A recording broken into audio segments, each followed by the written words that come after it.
After the age of 60, your body becomes something new, quieter, slower, but far more sensitive. It asks not for more effort, but for deeper attention. And yet many foods we've long believed to be healthy may now be working silently against us, accelerating the very aging we seek to delay. I didn't come to this realization through textbooks or theory, but by observing my own grandmother. She suffered for years, joint pain that never left her side, nights spent twisting in discomfort, energy levels that dwindled no matter how well she ate. She followed all the advice, leafy greens, plenty of vegetables, supplements, but nothing changed, or rather, everything did, just in the wrong direction. After she passed, I began to investigate. 2 years of research into aging, digestion, and nutrition opened my eyes to a quiet truth. We have misunderstood senior health profoundly. You see, aging changes the digestive fire within us. Stomach acid declines, gut flora shifts, the liver and kidneys slow. Foods we once absorbed with ease may now linger in the body, undigested, fermenting into inflammation and fatigue. What once nourished you can now steal from your vitality. And so I want to gently bring your attention to a few vegetables that, though praised in youth, may now be harming your body. Not because they are bad, but because your body has changed, and so must your understanding. Let me start with the first, the tomato. Surprising, isn't it? Tomatoes are everywhere. Pasta sauces, soups, salads. They appear wholesome, colorful, fresh, but beneath their skin lies a hidden challenge for the aging body. Tomatoes belong to a plant family called nightshades, which contain compounds known as glycoalkaloids, particularly solanine. These are naturally occurring chemicals that in younger bodies are processed efficiently, but with age, your liver's detoxification capacity diminishes. These compounds begin to accumulate, especially in the joints. What follows is inflammation, not a dramatic flare-up, but a slow, persistent heat. Stiffness in the morning, aching knees, hands that no longer grip like they once did. Many seniors report good days and bad days with their arthritis. I gently suggest you observe which days follow meals with tomato-based ingredients. You may begin to notice a pattern, but there's another layer to this. Tomatoes are also acidic. As we age, our ability to regulate the body's acid-base balance weakens. To neutralize the acid, the body draws minerals from within. Calcium from your bones, magnesium from your muscles. Slowly, subtly, you may be depleting your own structural strength in the name of health. I remember sitting in silent reflection after a conversation with my grandmother's doctor. Yes, he admitted, many of my elderly patients with severe joint issues eat tomatoes regularly, but I don't tell them to stop. There isn't enough research. But do we always need research to hear what the body already knows? This is not a warning rooted in fear. It is an invitation to listen more deeply. Your body is wise. It has carried you for decades. Perhaps it is whispering, not shouting. Perhaps tomatoes, once your friend, are now asking to be set aside, not in rejection, but in respect for your changing nature. You are not fragile, you are evolving, and so should your nourishment. It's not just the alkaloids. The truth runs deeper. Tomatoes are also highly acidic. And for aging bodies, the ability to maintain proper acid-alkaline balance gradually weakens. When you consume acidic foods frequently, like tomato soup, sauces, or salads, your body must work harder to keep your internal environment in balance. But how does the body neutralize that acid? It draws from its own reservoirs, calcium from your bones, magnesium from your muscles. The very foundation that holds you upright, steady, and strong is slowly diminished. It's as if the body sacrifices its own strength to clean up the mess we unknowingly create. Each spoonful of tomato soup, though comforting and familiar, might be quietly withdrawing from your future stability. You may not feel it immediately, but the depletion is real, silent, gradual, and often irreversible. I still remember what my grandmother's doctor said after her passing. We were sitting in a quiet consultation room, and in a moment of honesty, he shared, "It's interesting.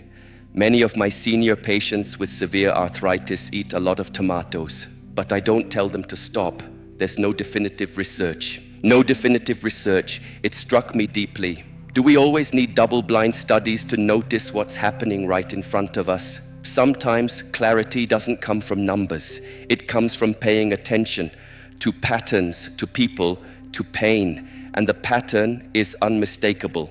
Let me now invite you to look at the second quiet disruptor of senior vitality, one that even I hesitated to believe at first: raw spinach. For decades, spinach has been held up as a symbol of health.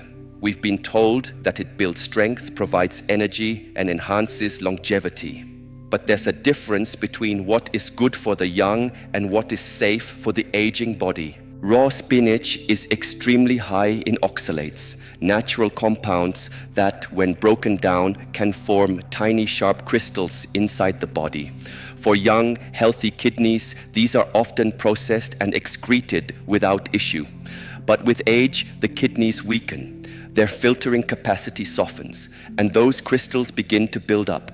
They don't just vanish, they accumulate in your joints, causing discomfort and swelling, in your kidneys, forming stones. And perhaps most dangerously, they bind to essential minerals like calcium and iron, making them unavailable for your body to absorb. And the symptoms, they often look like what we've come to accept as just aging. Achy joints, fatigue, foggy thinking, digestive distress. So we shrug, we blame time. But the truth is, something deeper may be at play, something hidden beneath the leaves of a well-meant salad. I once invited 12 seniors in my community to eliminate raw spinach from their diets for 6 weeks. 11 of them reported feeling noticeably better, more energy, less joint pain. The one exception? They later admitted they hadn't fully followed the suggestion. It wasn't science, but it was experience. And sometimes experience speaks louder than data.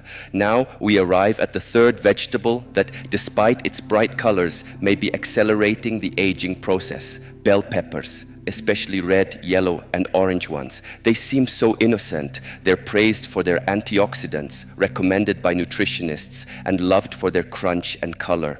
But bell peppers belong to the nightshade family, the same group as tomatoes, and they carry the same inflammatory alkaloids.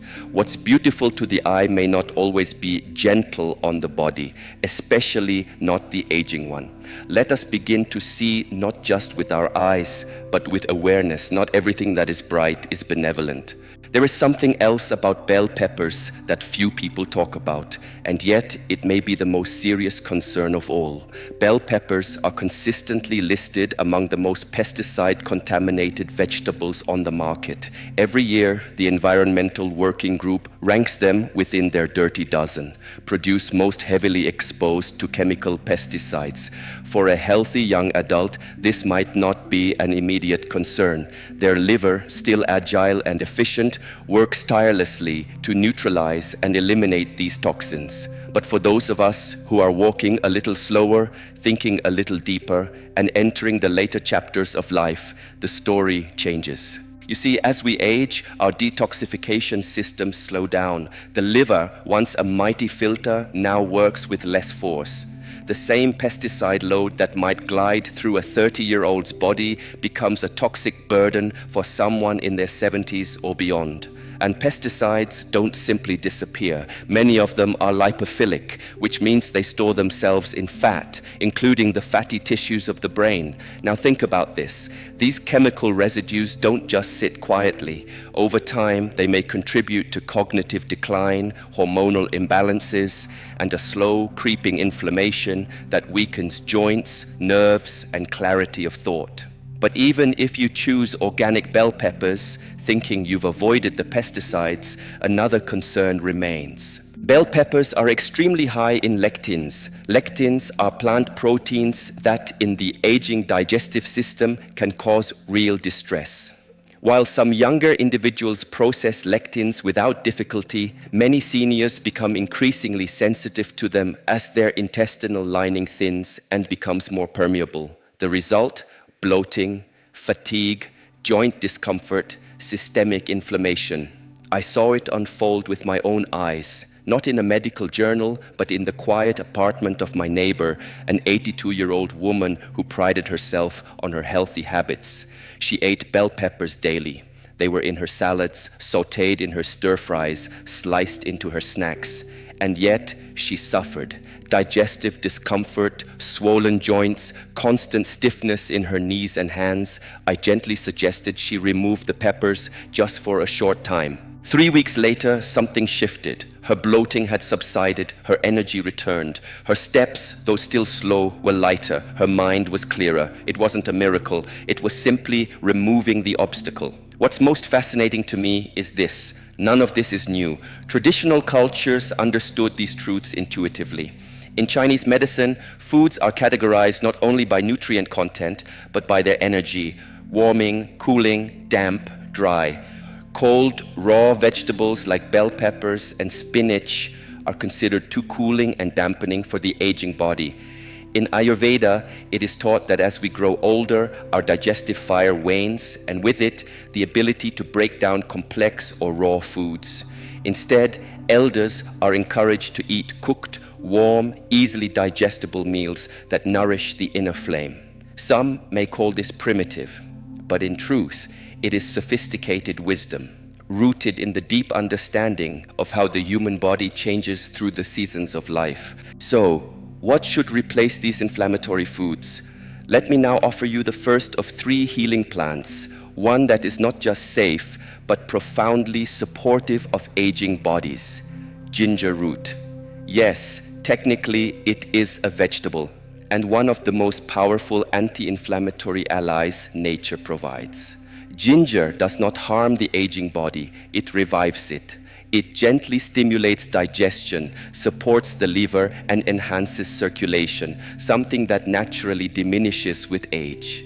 Its active compounds, called gingerols, have been shown to reduce chronic inflammation, the low burning fire that silently erodes vitality over time. But ginger goes further. It does not merely reduce symptoms. It has been shown to stimulate the repair of cartilage in joints, to enhance mobility, and to bring warmth to cold hands and tired legs. Unlike medication, which often masks pain, ginger invites the body to heal itself from within. And healing, when it comes from within, is the most enduring kind of strength. As the years pass, the rhythm of the body shifts, circulation slows, blood no longer flows with the same force to your joints, your muscles, your inner organs. It is as though parts of you begin to starve, not from lack of food, but from lack of nourishment, reaching where it is needed most. But nature, in her quiet wisdom, offers an answer. Ginger root, not in the form of powdered spice long forgotten on a shelf, but in its living, potent form, is one of the most powerful gifts available to the aging body. Ginger warms from within. It stimulates circulation gently, like a small flame rekindling life in the limbs. As blood returns to areas once neglected, so too does vitality. This healing is not dramatic, it is subtle. A gradual easing of stiffness, a warmth returning to cold fingers, a sense of energy that does not come from caffeine or sugar, but from the body's own systems finding balance again. I always recommend fresh ginger root. Slice it thin and steep it in hot water to make tea. Grate it into soups, into stews. Juice it fresh if your body welcomes that strength. But start small. A 1/4 inch piece per day is often enough to awaken this inner transformation. Now, let us walk to the second of the healing plants, sweet potato. This one surprises many people because we live in a culture that fears carbohydrates, especially among seniors. You've likely been told to eat low carb to avoid starch, to keep blood sugar down, but here is the truth. Your brain, the very seat of memory, mood, and clarity, runs on glucose. Your muscles too need it to maintain strength and movement. When seniors restrict carbohydrates too much, they often experience fatigue, fog, and even muscle wasting. Sweet potatoes offer what your aging body needs, but in the right form. These are complex carbohydrates, slow to digest, stable in effect. The fiber within them slows down the release of sugar, preventing the sharp spikes and crashes that cause imbalance. Instead, you receive a steady stream of fuel, just as your body prefers at this stage of life. But the gifts of sweet potato go further. The beta-carotene it contains converts to vitamin A, vital for eye health, immune resilience, and skin strength, areas that often weaken with age. The potassium supports your heart and helps prevent muscle cramps that many seniors face, especially at night. And here is a beautiful secret. Sweet potatoes become more nourishing when cooked. Unlike many vegetables that lose nutrients with heat, sweet potatoes surrender more of their goodness when roasted or steamed. Cooking breaks down the tough cellular walls, making their nutrients more bioavailable to your system. I encourage you to eat them warm, roast them whole, skin on, for the skin contains additional fiber and compounds that support gut health.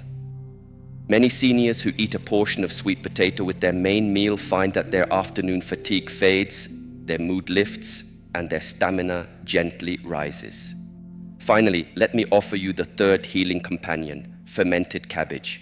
You may know it as sauerkraut or kimchi, depending on your cultural background.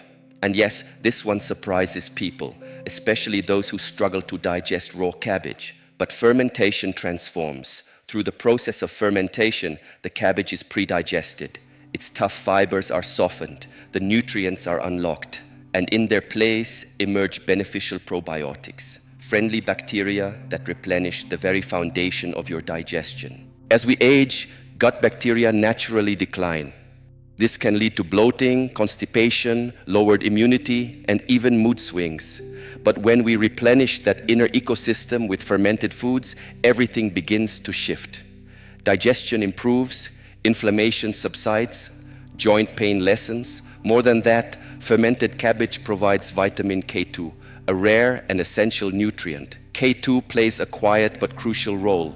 It directs calcium into the bones where it belongs and keeps it out of the arteries where it causes harm. This is why some seniors develop osteoporosis even while taking calcium. The calcium simply goes to the wrong places. K2 is the guide, and fermented cabbage is one of its richest sources. Choose naturally fermented varieties, the ones found in the refrigerated section, labeled with live cultures. Or if you feel drawn to ancient practices, learn to make your own. It is simple, it is healing, and it is alive. These three are not just foods, they are allies on the path of graceful aging. Let them walk with you. I often tell my students, begin gently. A tablespoon or two each day of fermented cabbage is enough. Let your body adapt. Give your digestive system time to receive this new friend. Healing, like growth, happens slowly, gradually, with respect. And once your system begins to shift, you will feel it. Let me offer you a picture, not a theory, but a lived possibility, a vision of what your life could begin to feel like when you start aligning with your body's true needs instead of resisting them. Imagine rising in the morning and feeling truly rested, not just awake, but renewed. No more stiffness clinging to your joints like morning fog.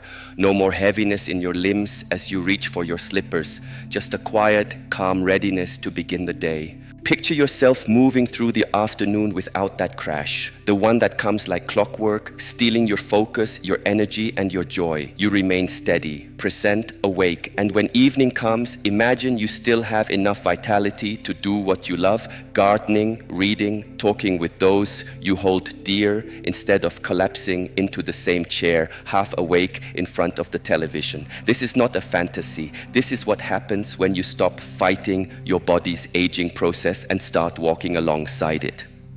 When you no longer feed it foods that stir up inflammation, confusion, and fatigue. When you listen, when you nourish. As inflammation calms, joints soften. Movement becomes fluid again. The gut, once burdened, begins to digest with ease. Sleep, once disturbed, returns in deeper waves. The body stops surviving and begins restoring. But these changes are not only physical. As the internal battle with toxicity subsides, the fog in the mind lifts. Thought thought becomes clearer, memory sharpens, your emotional landscape steadies, no longer at the mercy of biochemical chaos caused by poor nutrition. Many of the older students and retreat guests I've guided have told me it feels like I've gotten a piece of my life back. They start playing with their grandchildren again, picking up musical instruments they hadn't touched in years, traveling without the fear of fatigue. You see, this journey is not about adding more years to your life, though that may happen. It's about adding life to your years. Now, I must offer you a gentle warning. If you take this message to your doctor, you may be met with skepticism. This is not because they do not care. It is because their training has emphasized disease over prevention, treatment over nourishment. They may tell you that all vegetables are good, that distinctions like the ones I've made between raw and fermented, between nightshades and warming roots, are not backed by definitive research, that the anti-inflammatory benefits of tomatoes, for example, outweigh the concerns. But I invite you to trust something deeper, your own experience. Doctors are trained to treat populations, but you are not a population, you are a person. Your body is unique, and how it responds to food may not match the averages found in studies. I am not asking you to abandon medical advice. I am asking you to observe yourself, your body, your breath, your energy. Try this. Keep a food journal for 2 or 3 weeks. Track what you eat, how your joints feel, the quality of your sleep, the steadiness of your mind. You may begin to see patterns that no test can show you. Because the truth is, this isn't just about food. It's about how we approach aging itself, whether we see it as a steady descent or a shift into a deeper wisdom. You have more power than you think, and the first place it begins is on your plate. I have met people in their 80s and 90s who walk with light in their eyes. Their steps are steady, their minds clear, their laughter still full and round. They are not just surviving, they are vibrant, alert, present. And when I spend time with them, I always ask, what is different? Often, the answer is not found in genetics. It is found in small daily choices, choices that honor the reality of their changing bodies rather than deny it. One of the most powerful among these is what they choose to eat. The vegetables I've asked you to reconsider are not evil. They are not poison. For younger people, they may even be deeply nourishing. But here is the truth we must accept. You are no longer the person you were at 30. To eat as though nothing has changed is like insisting on wearing the same size shoes you wore as a child. They don't fit anymore, and they cause pain if you keep forcing them on. This truth is not limiting, it is liberating. It means you have more influence over how you age than you may have been led to believe. You are not at the mercy of decline. Small adjustments, quiet, thoughtful shifts in your daily meals can shape the quality of your life in profound ways. Not tomorrow, today. Of course, walking this path may bring certain challenges, especially the ones that come not from your body, but from your surroundings. When you begin changing how you eat, you might face social resistance. Family members may question why you no longer want tomatoes in your salad. Friends may raise their eyebrows when you pass on the spinach wrap or skip the raw vegetable platter at gatherings. They may label your choices as restrictive or call it a fad. But this is where I invite you to stand still within yourself. You are not here to justify your healing. You don't owe anyone an explanation for choosing foods that serve your well-being. You can simply say, nightshades seem to bother my joints, or leafy greens don't digest well for me anymore. That is enough. Keep your peace. In time, those who truly care for you will see the change in your movement, in your mood, in your strength, and they may begin to follow your lead. It also helps to find a supportive community, even if small. This might be an online group of like-minded seniors, a wellness program at your local center, or a single friend who is also choosing vitality over habit. Healing is easier when it's shared. Now, let us speak honestly about the economic reality of these changes. I understand that many elders live on fixed incomes, and food costs are no small concern. But I want you to know the path I offer is not expensive. In fact, over time, it can reduce your expenses in meaningful ways. Ginger root costs very little, and a small amount goes a long way. Sweet potatoes are among the most affordable, nutrient-rich foods you can buy, and making your own fermented cabbage, sauerkraut, costs pennies per serving, and one batch can last for weeks. Even more important, these foods reduce inflammation, they reduce pain, they support strength, which means fewer doctor visits, fewer prescriptions, fewer painkillers. And when you eliminate the foods that keep your body inflamed, many people find something surprising happens. Their appetite begins to regulate naturally. They eat less, feel more satisfied, and spend less money overall while nourishing themselves more deeply. So I invite you to look forward, not just at today's plate, but at the road ahead. Where do you want to be 5 years from now? Do you envision yourself moving with strength and steadiness, or slowing further with each year, enduring more pain than necessary? Your next meal is a fork in the road. You don't need to change everything at once. Just start by removing one inflammatory food this week. Replace it with one healing food next week. Listen closely. Your body will tell you what it needs and what it's grateful you've let go. Remember, aging is inevitable, but decline is optional. With every meal, you are either building your health or eroding it. There is no neutral ground. You are choosing vitality or you are choosing depletion. And here, at this threshold, I share with you the insight that changed everything for me. Let us go there together. I have come to understand that the reason many elders continue eating foods that harm them is not because they lack knowledge. It's because they've quietly accepted a false idea that feeling tired, foggy, or in pain is simply what aging feels like. But what if I told you that it isn't? What if much of your discomfort, the aching joints, the heavy fatigue, the bloated belly, the slow mind, is not the natural course of aging, but simply the result of eating in a way your body no longer agrees with? This realization that you are not powerless may be the most important step in your healing. You see, the foods in your kitchen right now are not neutral. They are either supporting your strength or slowly draining it. Every bite is either restoring you or removing something from you. And the choice, it belongs to you. Your body has carried you through a lifetime. It has endured stress, illness, movement, stillness, joy, and sorrow. It has never abandoned you, not even in pain. Now, it is asking to be nourished not by habit, not by outdated guidelines, but by wisdom. You no longer need the foods that made sense 30 years ago. You need the ones that speak to who you are today, a body that has changed, a spirit that has matured, and a life that deserves clarity, lightness, and strength. These are not lofty dreams. They are natural outcomes when you begin eating in alignment with your evolving physiology. So I leave you with one final thought, not a warning, but an invitation. The question is no longer, can I afford to make these changes? The real question is, can I afford not to? Because each day you delay is another day your body must work harder than it needs to. Another day of discomfort. Another day your future self will wish you had chosen differently. You already have the wisdom. Now let your actions reflect it. Choose consciously. Choose kindly. Choose as one who understands how you age begins with what you place on your plate. Aging is a path we all must walk, but the way we walk it, heavy with regret or light with intention, is entirely our choice. Each meal is a step. Walk it with care, with clarity, and with love for the body that has carried you this far.